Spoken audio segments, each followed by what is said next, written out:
तफसीर बिन कसीर में इमाम इब्न कसीर ने बारसीसा का पूरा वाक़या सही हदीस से हमें पेश किया है।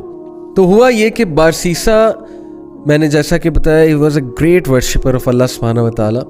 तो 3 भाई थे, एक बहन के 3 भाई थे, उनकी इकलौती बहन थी। वो आई गेस जिहाद के लिए जा रहे थे या किसी काम के लिए जा रहे थे। I think there was a battle going on, so they were going for the holy war.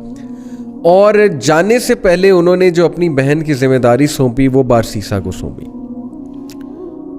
अब उनको ये ट्रस्ट था कि ये बहुत नेक आदमी है, तो he will take care of our sister. अब कोई भी आम आदमी हो, जाहिर है कि वो दीनदार आदमी के बारे में यही सोचता है कि यार शरीफ आदमी है, चलो इससे कोई ख़तरा नहीं होगा। बारसीसा ने ये रिस्पॉन्सिबिलिटी एक्सेप्ट कर ली और बहुत शाय था, बहुत नेक था। अब देखें, वो उनकी बहन को कभी खाना देने जाता था या कोई चीज़ मंगवानी होती थी तो नॉक करके पूछ लेता था कि आपको कुछ चाहिए। दीज आर फुटस्टेप्स ऑफ शैतान, खुतुवात इस शैतान।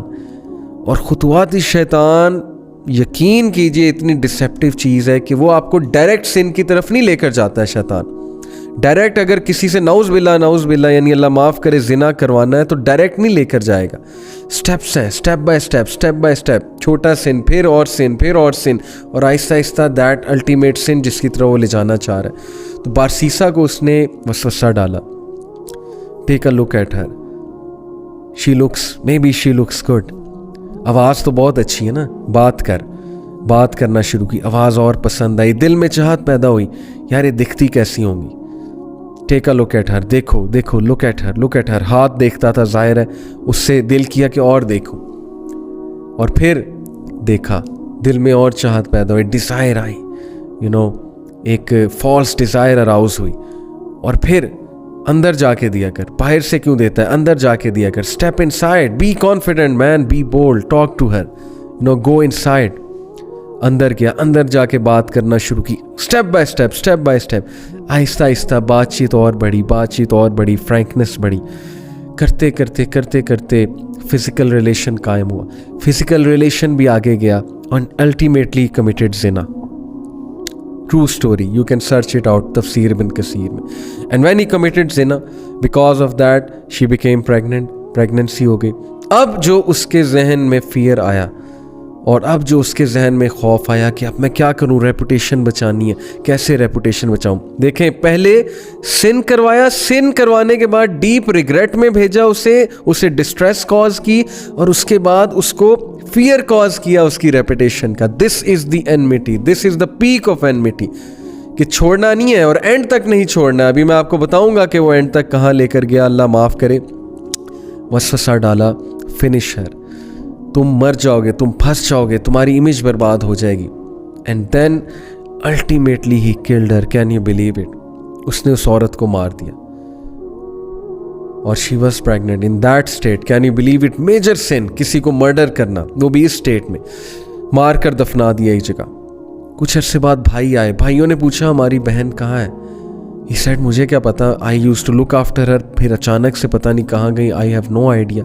भाइयों ने यकीन कर लिया शरीफ आदमी है, सच बोल रहा होगा, आबिद है।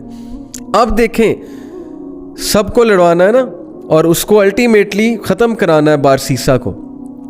ही came in the dreams of the brothers, और ड्रीम में आके बाकायदा बताया कि तुम्हारी बहन को इसने मारा है और फलानी जगह दफन किया। And they went and they found out the dead body of their sister and it was absolutely proven कि इसने मारा है।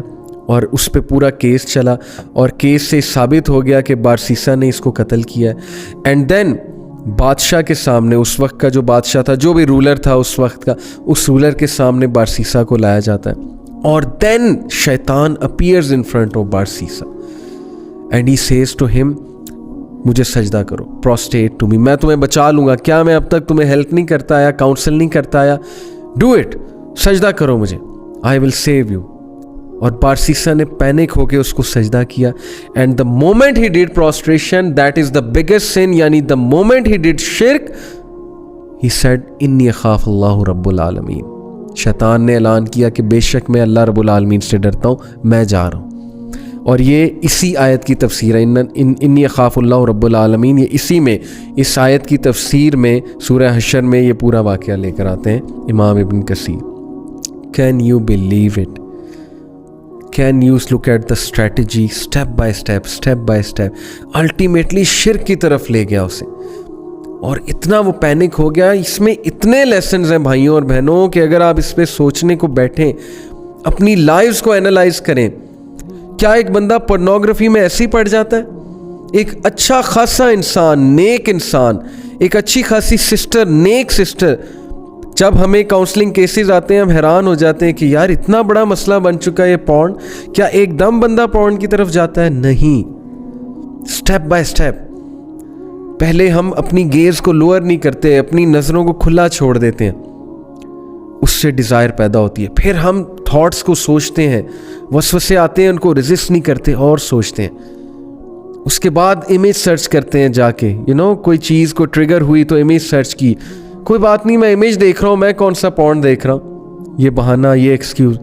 उसके बाद वो इमेज सर्च करते करते मज़ीद उससे ज़्यादा ख़तरनाक इमेज, फिर उससे ज़्यादा ख़तरनाक इमेज, फिर ये वसवसा। तू तो काम ही कर रहा है ना, काम के लिए इमेज सर्च कर रहा है, क्या हो गया? तू कौन सा गुनाह की नीयत से इमेज सर्च कर रहा है? ये तेरा काम है।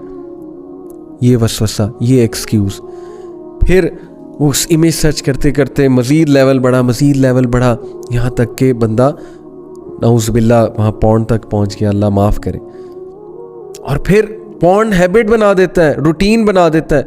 नहीं, ये कौन सा गुनाह है भाई, दौर ही ऐसा है, तुम बेबस हो, तुम कुछ नहीं कर सकते, तुम्हारी एडिक्शन है। ये भी एक वसवसा है कि ये तो जी एडिक्शन है, तुम तो कुछ कर ही नहीं सकते, तुम तो बेबस हो।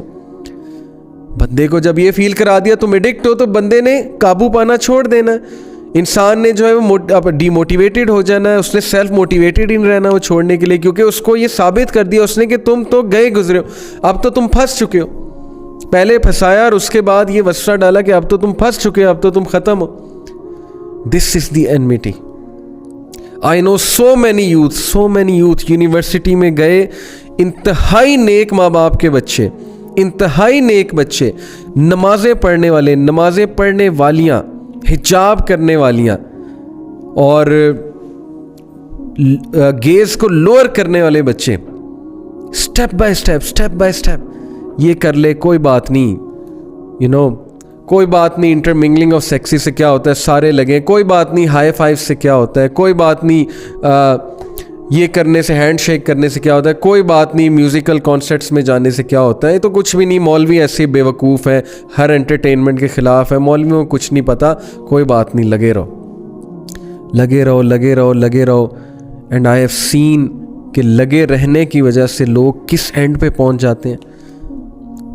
Really good people, really sincere people, नेक लोग की काउंसलिंग्स आई हमारे पास। किस दर्द में वो लोग हैं कि इस तरह के फुटस्टेप्स फॉलो करते ultimately they went to that sin. Relationship बना, रिलेशनशिप के बाद ऑनलाइन बात शुरू हुई, ऑनलाइन बात शुरू होने के बाद वीडियोस शुरू हुई, वीडियोस शुरू होने के बाद चैटिंग बहुत ख़राब जगह साइट पे गई, और उसके बाद जाते जाते फ़िज़िकल रिलेशन शुरू हुआ, फ़िज़िकल रिलेशन भी एक्सट्रीम पे गया, और अब now they are in distress, वो टूट चुके हैं। कांट यू सी, नज़र नहीं आ रहा आपको कि कितनी, मतलब कि मैं हैरान होता हूँ कि हम अपने आप को अकल वाला कहते हैं, हम अपने आप को वेल एजुकेटेड कहते हैं, लेकिन when it comes to recognising शैतान एंड हिज ट्रैप्स, पता नहीं हमें क्या हो जाता है, हमारी अकल कहाँ चली जाती है। सबके साथ ऐसे है, हम इंसान हैं। देखें, ये जितनी मैंने सख्त लहजे में बातें की हैं हमारी भलाई के लिए। मैं भी इंसान हूँ, मैं भी फिसल सकता हूँ। शैतान इंसान का दुश्मन है, शैतान हर एक पे अटैक करता है। शैतान जो है वो हर एक को उसको अटैक करने का तरीका भी पता है, और हर एक को गुमराह करने का भी तरीका पता है। किसी को वो फाइनेंशियल प्रॉब्लम्स के जो है वसवसे देगा, किसी को वो पकड़ेगा इकोनॉमिक मैटर्स के हवाले से, किसी को वो पकड़ेगा शादी के मैटर्स के हवाले से, किसी को पकड़ेगा हस्बैंड वाइफ रिलेशन के मैटर के हवाले से, किसी को वो पकड़ेगा चाइल्ड और पेरेंट रिलेशनशिप के हवाले से। मतलब उसे हर एक की वीकनेस पता है, हर एक के फियर्स पता है, और वो उसको उसके मुताबिक आके पकड़ेगा।